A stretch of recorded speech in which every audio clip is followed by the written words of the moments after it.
I'm going to try to make a short video here which is going to show a difference between what we've been doing with Bekonix and what we are now starting to do thanks to my friend Jason Davies in England with WLED.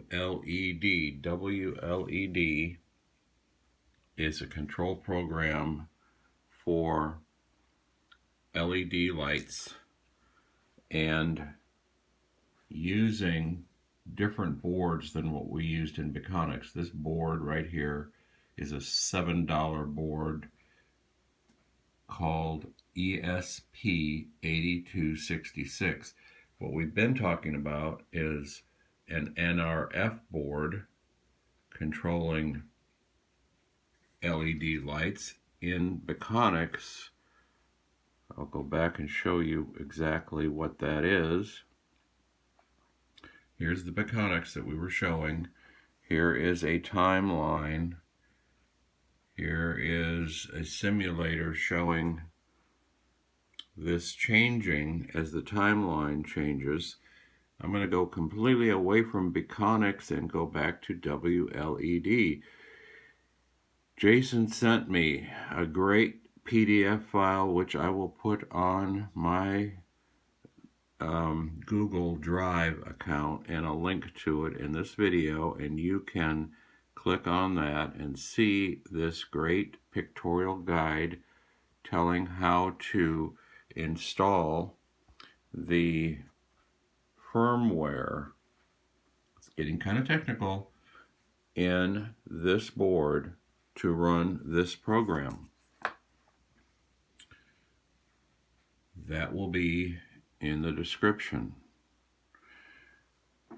Right now we're doing effects. If I go to colors, I can scroll down and change different colors in effects. I'm clicking on this.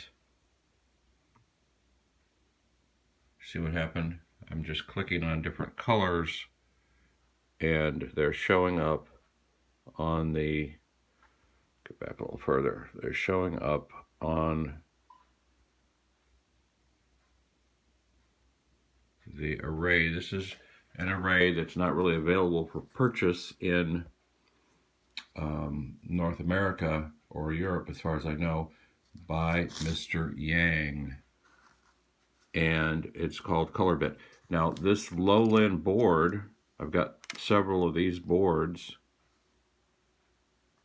an inexpensive board. Once you get the board, you have to go through a process of installing the firmware and then getting it connected, and we'll do more videos about this, or you can go to some very good videos here. One's getting started right there.